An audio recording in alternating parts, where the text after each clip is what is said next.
में कुर्बानी पर रोक की मांग। किरीट सोमैया ने मुंबई में खुले में और सोसाइटियों के भीतर बकरीद की कुर्बानी पर रोक लगाने के लिए बीएमसी को पत्र लिखा और कहा, धर्म के नाम पर खुले में कत्ल बर्दाश्त नहीं।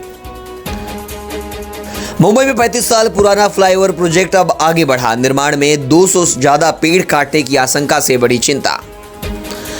मौसम विभाग ने ठाणे, पुणे, रायगढ़ और रत्नागिरी में बारिश की संभावना। मुंबई में गर्मी और उमस का असर जारी रहने का अनुमान।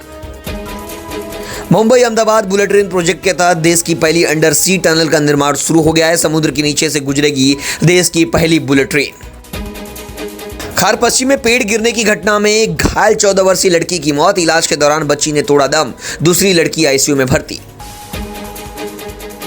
लाखों की फीस वसूलने वाले कोचिंग संस्थान डकैत, नेताओं और माफियाओं की साठगांठ पर भड़के राधाकृष्ण विखे पाटिल।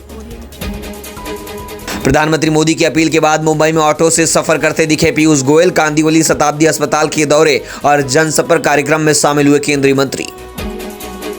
वसई में 24 घंटे के भीतर करंट लगने से 2 युवकों की मौत। नाला सुपारा नायगांव में अलग अलग हादसों से मचा हड़कंप। Mira road silver work flyover पर कार पलटी, हादसे से मचा हड़कंप। वाहन के पास बियर की बोतलें मिलने से नशे में ड्राइविंग की आशंका।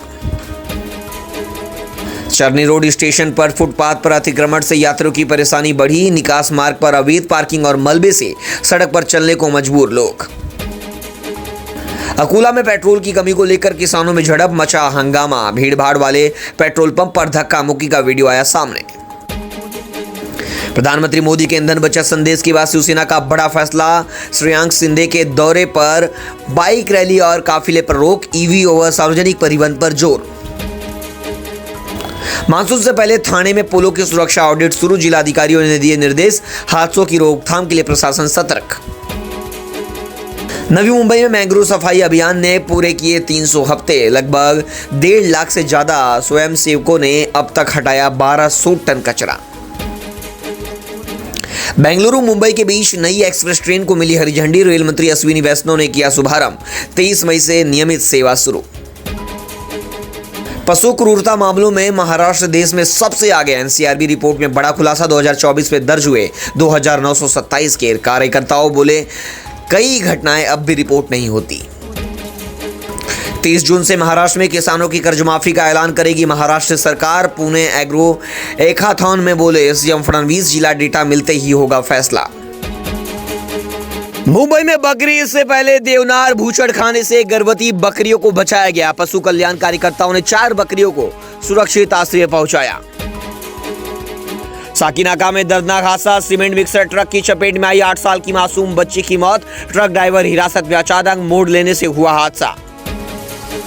नाला सुपारा के वाकनपाड़ा में भीषण आग। सुबह करीब 10 बजे लगी। वाकनपाड़ा स्थित जिम और गारमेंट फैक्ट्री में भीषण आग लग गई। मौके पर फायर ब्रिगेड की 2 गाड़ियां आग पर काबू पाईं। प्रधानमंत्री मोदी के ईंधन बचत संदेश के बाद केशव उपाध्याय ने मुंबई लोकल से किया सफर। कुर्ला से करजत तक की यात्रा। बोले, हफ्ते में 1 बार करेंगे सार्वजनिक परिवहन का उपयोग। सीबीएसई का बड़ा फैसला। कक्षा 9वीं और 10वीं में 3 भाषाएं होंगी अनिवार्य। कम से कम 2 भारतीय भाषाएं पढ़ना जरूरी। नए नियम 2026-27 से लागू। ट्रेन कोच में धुएं की घटना से नकली इलेक्ट्रिकल उपकरण रैकेट का खुलासा। सेंट्रल रेलवे टेंडर में फर्जी एमपीसीबी और टेस्ट सर्टिफिकेट का हुआ भांडाफोड़। बांद्रा वर्ली सी लिंक टोल टेंडर प्रक्रिया पर रोक लगाने से बॉम्बे हाईकोर्ट का इनकार। कोर्ट बोली, सार्वजनिक हित में परियोजना। नई निविदा में कंपनी ले सकती है हिस्सा। महाराष्ट्र सरकार का बड़ा फैसला। जमीन मामलों में कलेक्टरों को मिले अधिकार। अब सरकारी भूखंड उल्लंघन मामलों का निपटारा होगा तेजी से। घटेगी देरी और विवाद। सीएनजी के दाम फिर बढ़े। दिल्ली मुंबई में आम जनता पर बढ़ा बोझ। ऑटो टैक्सी किराया बढ़ने के संकेत। पेट्रोल डीजल भी हुए महंगे। नागपुर में पेट्रोल पंप कर्मचारी पर चाकू से हमला। हालत गंभीर। 6 युवकों से विवाद के बाद वारदात से सीसीटीवी फुटेज के आधार पर जांच तेज। दादर रेलवे स्टेशन को 34 साल बाद मिला आधुनिक सिग्नल सिस्टम। नई इलेक्ट्रॉनिक इंटरलॉकिंग तकनीक से बढ़ेगी सुरक्षा और ट्रेन संचालन की रफ्तार।